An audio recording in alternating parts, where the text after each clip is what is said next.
everybody, welcome to another reading with Mr. White. We are continuing with the Nowhere Emporium by Ross Mackenzie, and last time things took a little bit of a twist. We're in Paris. Mr. Silver went out with Daniel. He was looking for some treasure, wasn't he? And he was limping around, so I think he's unwell in some way. We don't know how. And then they went down an alleyway and a mugger came and tried to rob them, basically. Mr. Silver wasn't fazed, he wasn't scared at all. The mugger held up the knife to him. Mr. Silver somehow, with the power of his mind, made the knife really, really hot, but the mugger couldn't let go. And then he fell on the floor and was kind of crying out in pain. And Mr. Silver said to him, "I told you before, I don't like knives." And then off they went. Today we're moving on to chapter 12. It's called Friction. We're going back in time to Edinburgh, August 1885. Are you ready? Good. I'm ready? Great. Let's go. Chapter 12, Friction. Edinburgh, August 1885. The dagger spun through the darkened theatre in perfect circular motions, blade glinting in the stage lights. Across the stage, Vindictus Sharp's apprentice was suspended several feet in the air, fastened securely to a sparkling circular board. The audience gasped as the blade plunged deep into the board, only a few inches from his left eye. Though the young man himself did not so much as blink. As the crowd applauded, Vindictus Sharp, widely regarded as the world's finest magician, held up his hand for quiet. Blindfold tied tight over his eyes, he reached down to the table by his side, his fingers touching upon the handle of another dagger. Silence. Sharp raised the dagger to his shoulder, sent it ripping through the air with a flick of the wrist. Again, the apprentice remained calm. His thunder-grey eyes watched the blade with great concentration as it flew towards him. This time, the dagger stabbed deep into the board above his head, so close that a few of his wild dark hairs were now half an inch shorter. The audience seemed to breathe as one. Some of them could not bear to look as Sharp reached for the last remaining dagger, preparing to launch it with his weaker left hand. Another flick of the wrist, and the dagger was a blur in the frozen silence. Someone in the audience screamed as the apprentice caught the blade between his teeth. Boom. For an agonising moment, nothing happened. Then the apprentice tilted his head back and spat the dagger high into the air. As it soared upwards, the blade shattered into many pieces, each blossoming and shifting and blurring until there were 24 red admiral butterflies fluttering above the stage. The audience roared. They stood in the aisles, they whistled and cheered. Sharp freed his assistant from his bindings. The young man took a quick bow and slipped through the stage curtain. He swept through the darkened area backstage, down a set of wooden steps and into the relative calm of the dressing room he shared with Sharp. He sat in a wicker chair and removed his necktie, observing his reflection in the mirrored dresser. Even down here, in the bowels of the theatre, the roar of the crowd was still audible.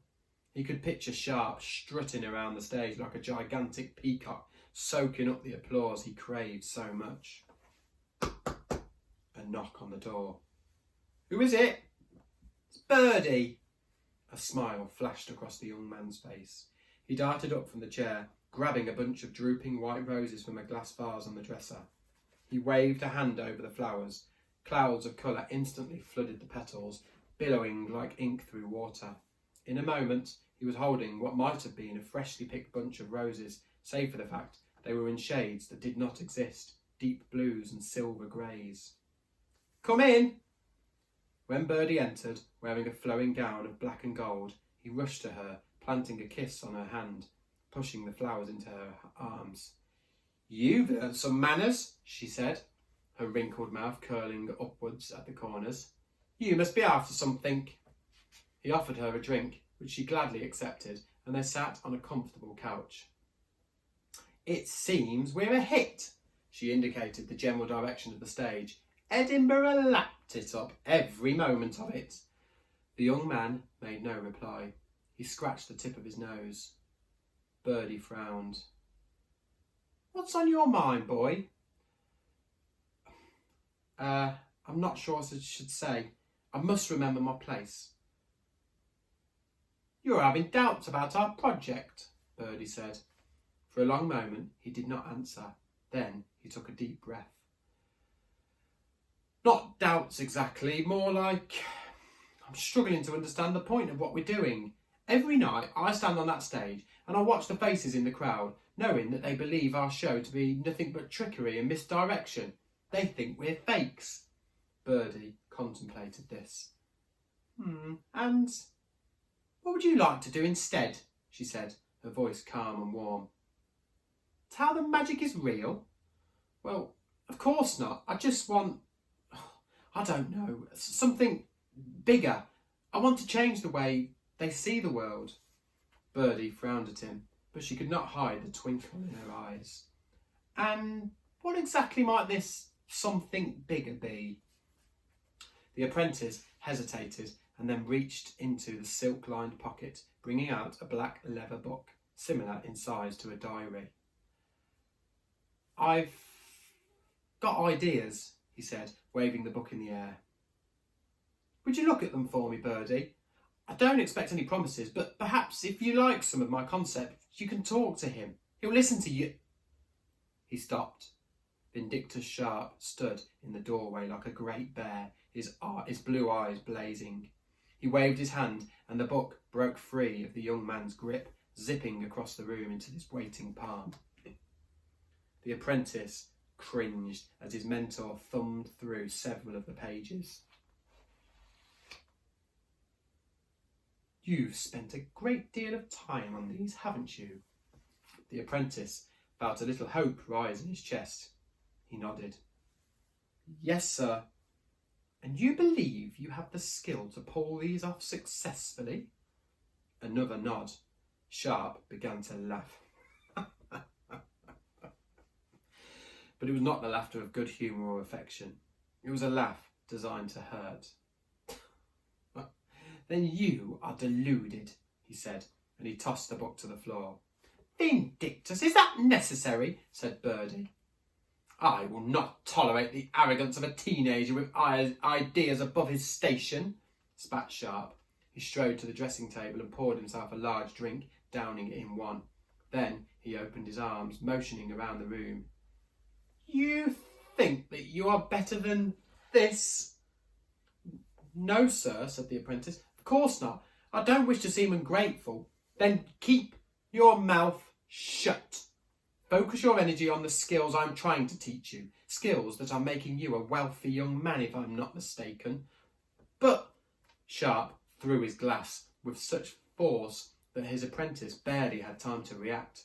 The young man shot up a hand at the last second and the glass changed direction, bending around his head, shattering against the wall. Enough of this, said Birdie. She did not raise her voice, but the severity of her tone was enough to capture even Sharp's attention. He turned away and sat at the dresser, filling another glass. Birdie placed a hand on the apprentice's shoulder. I think it's best if you go ahead to the hotel and give Vindictus a little time to cool off. He was under great pressure this evening. Opening night in Edinburgh can crack even the hardest egg. Yes? The young man managed a half smile. As you say, I shall see you here tomorrow. Good night.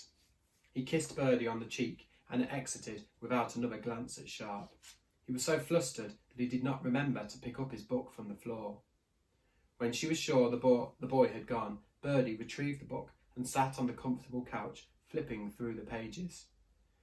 Don't chase him away, she said, without looking up. He's not like anyone else. You can take almost any urchin from the streets and teach him how to turn a rag into a pretty scarf. But talent like his is rare, as you have insisted on telling me over the years. His ideas are exceptional. Sharp glared at her in the mirror. He's not as talented as he believes. He needs a lot of work. He must be reminded of this now and again. How? By almost killing him with a glass to the head? I can see what's going on, Vindictus. You're intimidated by the boy's abilities. You see him as a threat to your crown. Sharp did not respond, choosing instead to fill his glass for a third time. Birdie stood up and leaned heavily on her cane as she limped to the door. "Good night, Vindictus. I hope to find you in better spirits tomorrow. A word of warning, the boy is too talented to waste. If you cannot work with him, then I will find someone who can."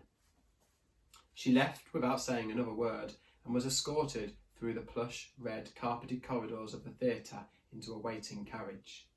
As the horses carried her off through the warm Edinburgh night, Birdie turned the book over in her old hands, reading and rereading the inscription on the covers. The Wonders of Lucian Silver. Oh, what a way to end a chapter. So, I thought this might be the case. The boy, back in time, is Lucian Silver, and he's being trained up by Vindictus Sharp. Birdie seems nice, doesn't she? But she seems to have a little bit of power over Vindictus, doesn't she? Because when she told them to stop, he stopped, and he's a very powerful man, obviously. She also said that he's intimidated by the boy, and that if he can't look after him and train him properly, then she'll find someone else that can. So there's other magical people, obviously, but also she is in some kind of position of power. So we know that the boy's Lucian Silver. What happens to him and Vindictus Sharp? We're going to have to wait and see, aren't we? You let me know what you think. I get the feeling they probably don't like each other anymore, but how that happens, I do not know. Don't forget to join me next time for chapter 13. It is called The Golden Rule. See you next time. Bye.